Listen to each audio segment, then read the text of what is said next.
नमस्कार दोस्तों, स्वागत है आपका ओपन हॉर्टिकल्चर यूट्यूब चैनल में। दोस्तों, मई का महीना है, गर्मी अपने चरम पर है, टेम्परेचर दिनों दिन बढ़ता जा रहा है।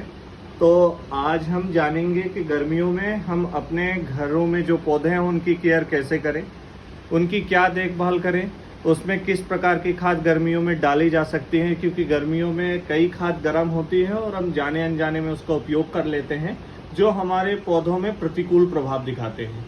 तो मैं सबसे पहले आपको बताऊंगा कि कौन कौन सी खाद जो आसानी से उपलब्ध हैं जिनका आप उपयोग कर सकते हैं।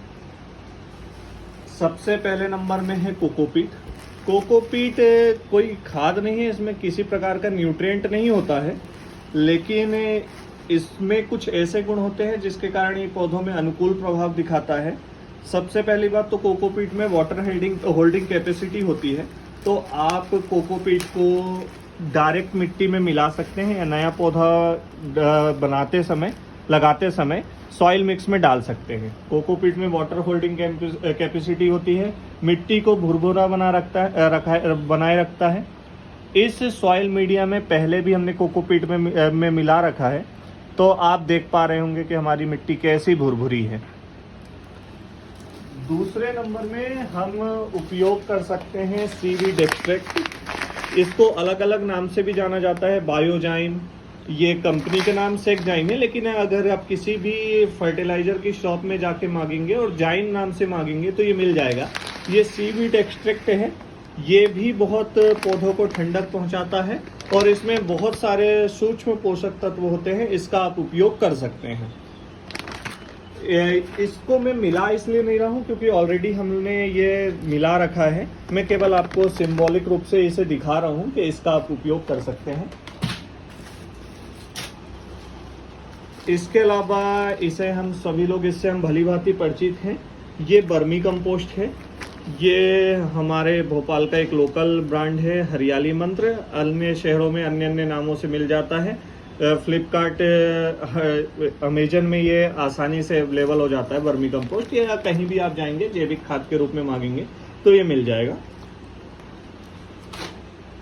अगला नंबर आता है हमारी सबसे महत्वपूर्ण खाद, जिसके कारण हमारी कृषि या फिर हमारा एग्रीकल्चर सेक्टर और हॉर्टिकल्चर सेक्टर बहुत भली भांति ग्रोथ करता है। ये है गोबर खाद। ये पका हुआ गोबर खाद है।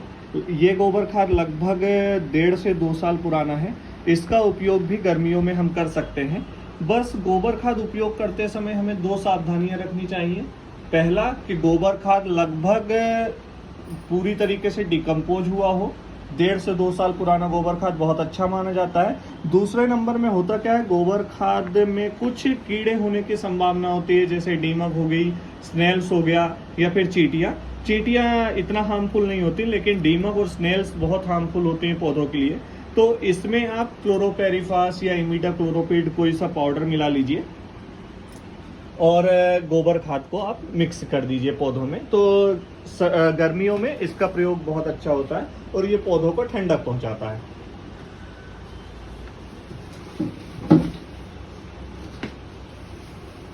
इसके अलावा एक फर्टिलाइजर होता है, नीम के एक फर्टिलाइजर।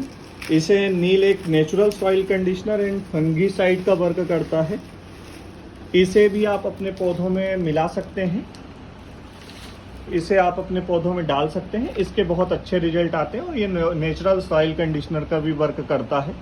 तो नीम के एक पाउडर को भी आप प्रयोग कर सकते हैं। इसके अलावा दोस्तों कुछ मैं छोटे छोटे टिप्स दूंगा जिसके माध्यम से गर्मियों में आप अपने पौधों को बचा सकते हैं। पहला मेरा सुझाव रहेगा कि आप पौधों में जब भी पानी दें तो आपका पौधा गर्मियों में स्ट्रेस में ना आए, तो इस प्रकार से पानी देने के बाद उसमें थोड़ा सा एक स्प्रे कर दें पत्तियों में। इससे पत्तियां भी साफ हो जाएंगी, इससे कीड़े का भी खतरा कम हो जाता है। जो छोटे रस चूसक कीड़े पत्तियों में लगे रहते हैं वो भी हट जाते हैं। तो इस तरीके से आप दिन में एक बार पौधों को दे सकते हैं।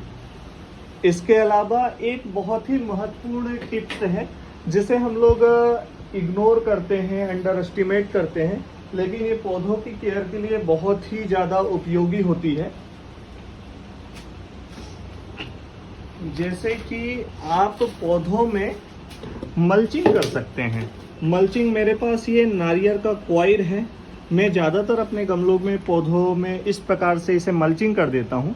इससे होता क्या है कि मिट्टी हमारी सूखती नहीं है और अननेसेसरी जो खरपतवार उगते हैं तो वो नहीं उग पाते हैं। तो ये मल्चिंग एक बहुत महत्वपूर्ण प्रक्रिया है। अब हमारे पास नारियल की कॉइल है तो हमने इसका उपयोग किया है। आप इसके अलावा नारियल के कॉइल के अलावा न्यूज़पेपर का भी प्रयोग कर सकते हैं कि न्यूज़पेपर से आप मल्चिंग कर दीजिए। इससे भी कोई ज़्यादा नुकसान नहीं होता हमारे पौधों को। तो इस प्रकार से आप मल्चिंग कर देंगे, एक दो बार पानी देंगे तो ये सेट हो जाएगा। तीसरा एक ऑप्शन होता है मल्चिंग का, हमारे जो किचन वेस्ट निकलता है, जो पत्तियां सूख जाती हैं, उसका भी उपयोग आप मल्चिंग में कर सकते हैं। जैसे ये मेरा एक छोटा सा पपीते का पौधा है, इसमें मल्चिंग करने के लिए आप इस तरीके से इसे सेट कर दीजिए। छोटी छोटी पत्तियों को इसको तोड़ लीजिए और इसे रख दीजिए। ये मल्चिंग का एक बेहतर तरीका है। हमारे जितने भी किसान भाई हैं मल्चिंग के जरिए अपनी बहुत सारा खर्च बचा रहे हैं और दूसरी बात पौधों में पॉजिटिव रिजल्ट देख रहे हैं। तो ये कुछ छोटी मोटी टिप्स हैं, इसका उपयोग करके आप अपने किचन गार्डन में गर्मियों में बहुत अच्छी रौनक ला सकते हैं। और ये सिंपल से 2-3 उपाय हैं, इसको करके हम अपने पौधों को बहुत ही बेहतर तरीके से ग्रोथ के लिए बढ़ा सकते हैं। Thank you.